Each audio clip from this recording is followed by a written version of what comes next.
Hello， 大家好，我是一路。上一次我们讲到了雷欧遭到袭击后被吸走了大量的经济，这是针对魔法师或者是对魔法有着天赋的人使用的魔法，因此七岛家族与十文字家族联手对此事进行调查。艾丽卡为了帮雷欧报仇，找出真凶，带着甘比古来到了深夜的市区，恰巧在这里碰到了正在追捕逃犯的丽娜。由于丽娜的变装，他们也没有认出来此人便是丽娜。艾丽卡对战丽娜，而甘比古则负责收拾逃犯。艾丽卡没有用刀刃，只以速度便砍断了对方的发绳，凌乱的头发散在胸前，卷发随风飘动，使得变装的丽娜看起来更加的凶残。丽娜丝毫不敢大意，观察着对方的一举一动。艾丽卡的身手无疑是一流的水准，而丽娜的魔法则是超一流的水准。丽娜与艾丽卡上演了旗鼓相当的对决，但是丽娜的最终目标还是身穿大衣的吸血鬼。甘比古以食指按住预先设置好的铁扇形 CAD， 其中一根扇骨，棉帽子在心中无声地念出数式，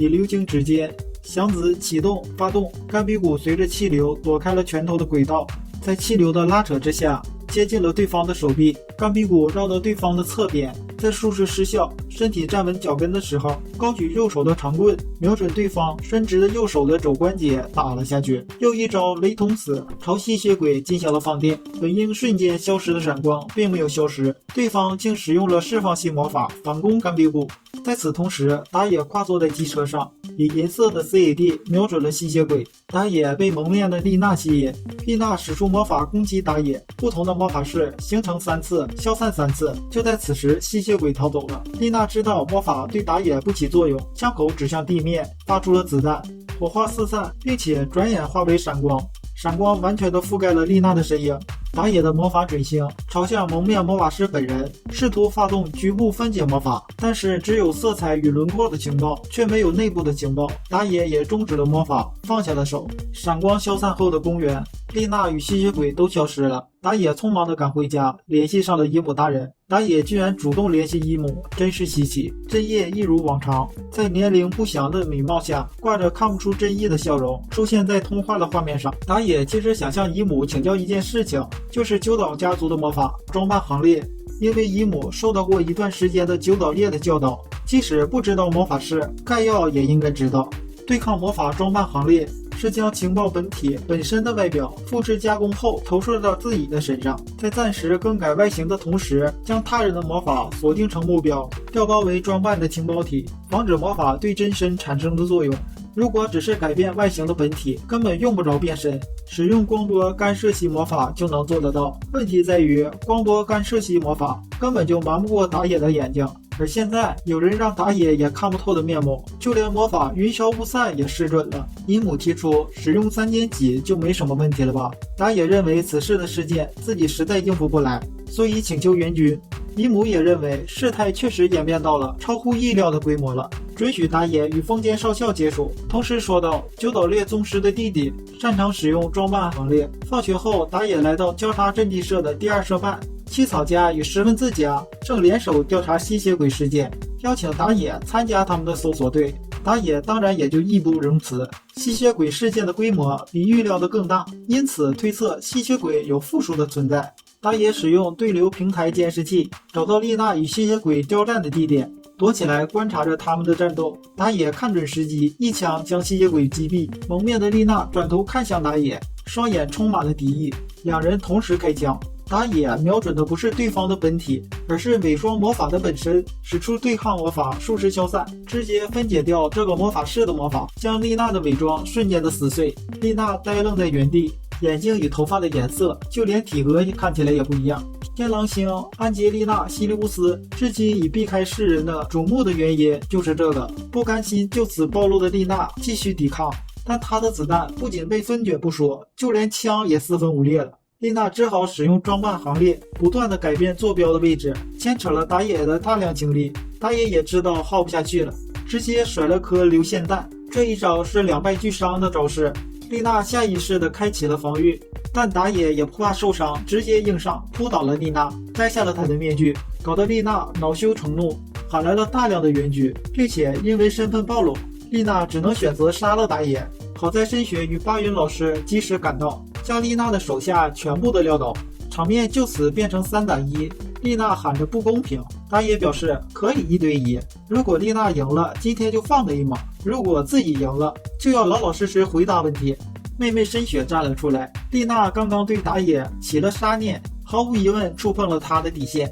深雪要亲手让丽娜本人认这个罪过，于是2个女人的战争开始了。几个人来到了空旷的江边，八重云师傅担任裁判，胜负条件是其中一方投降或者是无法进行战斗，同时不准下杀手。只见打野走向妹妹，亲吻了妹妹的额头，将魔力的控制权交给了妹妹。双方开战就打了个平手，不相伯仲。冻结空气的酷寒炼狱、冰雾神域，燃烧空气的灼热地狱、炙炎神域，2个人的力量相互冲突，激光帘幕降临地表，摇曳重合的激光之舞，这真是梦幻一样的光景。打野将手指按在了 CAD 上，慎重地观察着这幅光景。如果任由他们这样下去，只会两败俱伤。打野高喊了一声，扣下了 CAD 的扳机，他的术式消散，同时消除了深雪的冰雾神域与丽娜的炙炎神域。寒气与炙炎剧烈交错，同时卷起了造成冻伤与烧伤的强风。打野准备承受即将到来的剧痛，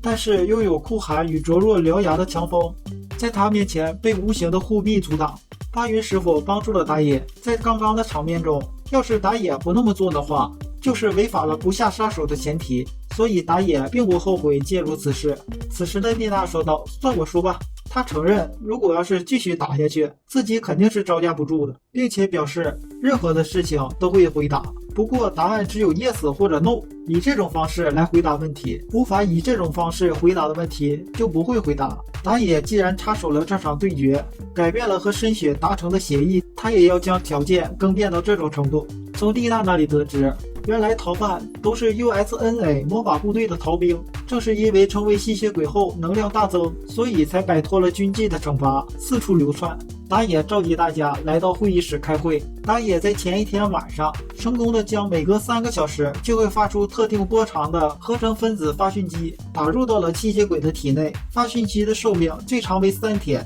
虽然电波功率微弱，但是用装在市区监控器上的用来取缔违法电波的拦截天线就能收到这种电波。同时宣布，这次逃离 USNA 军的魔法师人数是2到10个人。打野拿出一张卡片，卡片上记录着电波的波形与频率。打野将卡片交给了石文字。深夜，在美国的小夏发来了视讯，跟打野说了一下他的调查结果。在11月的达拉斯，以多次元理论为基础，进行了微型的黑洞与蒸发的实验，就是以人工创造极小型的黑洞，尝试着从黑洞中抽取能量的实验。虽然实验细节不明，但是实验进行之后，就观测到了吸血鬼的出现，可以推测该实验和吸血鬼的出现有着因果的关系。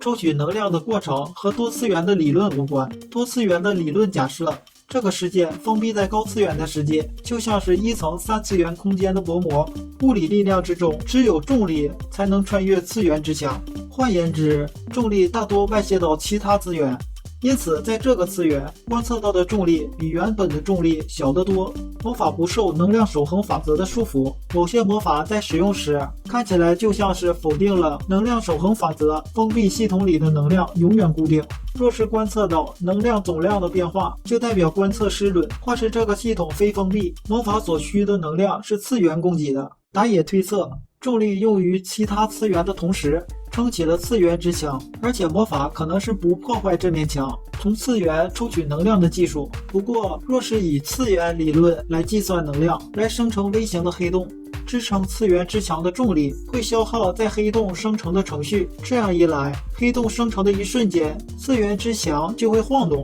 不受魔法师控制的能量会因此而泄露出来，入侵这个世界的可能性就会增加。第二天，艾丽卡等3个人在教室里吃着三明治，美月突然的严肃起来，紧闭双眼，松开的双手，三明治突然的落下，美月摘下眼镜，双手捂住眼睛，嘴里发出了痛苦的声音，好疼啊，从来没有见过这种光晕，是魔的气息，吸血鬼竟然在大白天跑来学校了。艾丽卡跑向管理 CED 的事务室，甘比古拉着美月紧跟在后面。同一时间，深雪也感受到一股很不舒服的波动擦过肌肤，应该是灵子的波动。七嫂打来电话，根据打野在吸血鬼身上安装的追踪装置显示，吸血鬼的通讯信号出现在了校园内，应该是在搬运东西的马克西米利安社园之内。打野一行人匆匆地赶到了现场。好了，本期的视频讲到这里就结束了，喜欢的小伙伴们还请点赞、关注、留言、分享。如果喜欢这个动漫，可以在我频道的播放列表里面查看相关的视频。我是一路，谢谢观看。